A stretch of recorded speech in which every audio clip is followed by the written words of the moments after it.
Goeiedag vriende, ons gaan verder om na 2 Korintiërs te luister en vandag lees ons 2 Korintiërs 6 vanaf vers 1 tot 13. As medewerkers van God doen ons 'n beroep op julle om te sorg dat julle die genade van God nie te vergeefs ontvang het nie. Hy sê, op die regte tyd het ek jou gebede verhoor en op die dag van redding het ek jou gehelp. Kyk, nou is dit die regte tyd, nou is dit die dag van redding. Ons wil nie hê dat daar met ons bediening fout gevind moet word nie. Daarom gee ons ook niemand aanleiding tot aanstoot nie. Maar in alles laat ons ons ken as dienaars van God. Dit doen ons met baie geduld in verdrukking, ontbering en nood. Ons is geslaan, in die tronk gegooi en het in oproere beland. Ons het swaar gewerk, nagte sonder slaap deurgemaak en honger gely. Ons het onberispelik opgetree met begrip, met verdraagsaamheid en vriendelikheid. Dit alles het ons gedoen deur die Heilige Gees, deur opregte liefde, deur die woord van die waarheid en deur die krag van God. Ons wapen vir aanval en verdediging is om die wil van God te doen. Ons ontvang eer en oneer. Ons word beledig en geprys. Ons word behandel as verleiers en tog is ons betroubaar. As onbekendes en tog is ons goed bekend. As sterwendes en soos julle sien, ons lewe. As gestraf, maar ons is nie doodgemaak nie. As bedroefdes en tog is ons altyd opgeruimd. As armes, maar ons maak baie ander ryk. As mens wat niks het nie en tog besit ons alles. Ons het openhartig met julle gepraat, Korintiërs. Ons harte is vir julle wyd oop. Ons het nie ons harte vir julle gesluit nie. Julle het julle harte vir ons gesluit. Ek praat met julle as my kinders. Doen aan ons wat ons aan julle gedoen het. Maak julle harte ook wyd oop. Ons lees tot sover uit die woord van die Here.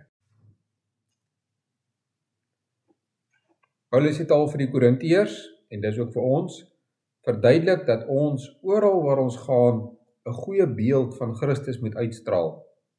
Ons moet soos Christus ryk en ons moet daardie reuk versprei. Nou sê hy weer dat ons die evangelie so moet verkondig dat niemand daarmee kan fout vind nie en ons moet nie aanleiding tot aanstoot gee nie.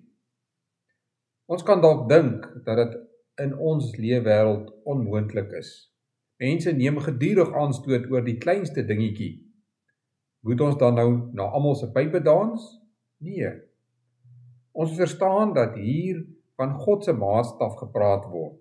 Met ander woorde, wanneer iemand ons manier van leef vergelyk met God se maatstaf, God se beginsels, kan iemand dan fout vind?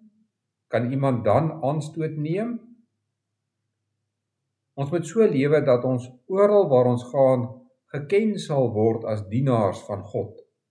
As iemand dus aanstoot neem oor jou manier van lewe, maar hy weet dat jy leef as 'n dienaar van God, dan voldoen jy aan God se vereistes. Dan gee jy nie aanstoot nie.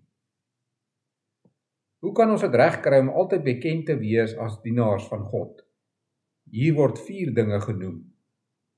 Eerstens, deur die Heilige Gees. Die Gees woon in ons, hy verander ons, hy maak ons heilig, en hy leer ons en lei ons op die regte pad. Tweedens, met opregte liefde. Liefde vir God en liefde vir ons naaste is die grondslag van God se wet. Wanneer ons lewe en besluite neem met liefde in gedagte, sal ons reg optree. Ons kan op die regte manier lief hê, omdat God ons eerste lief gehad het, en omdat die Gees vir ons nuwe harte gee, wat God en ons medemens kan lief hê. Derdens, deur die woord van die waarheid. Die Heilige Gees het die Bybel geïnspireer, sodat ons die woord van God kan hê.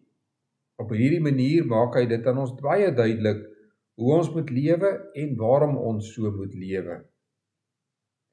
En vierdens, met die krag van God.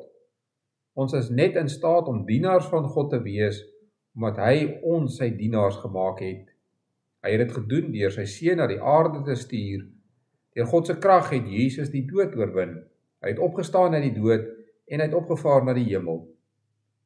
Daardie selfde krag werk ook geloof in ons. Dit is dus net deur God se krag dat ons tot iets goed in staat is. Paulus som dit op deur te sê dat ons vir aanval en verdediging net een taktiek moet gebruik. Doen altyd die wil van die Here. Wanneer jy die Here se wil doen, sal jy altyd vir sy dienaar aangesien word. Niemand sal dan op 'n eerlike manier kan fout vind met jou lewenswyse nie. Niemand wat die Here se maatstawwe volg, sal dan kan aanstoot neem nie. Doen God se wil omdat hy dit vir jou moontlik maak. Hy gee vir jou die Heilige Gees en sy woord.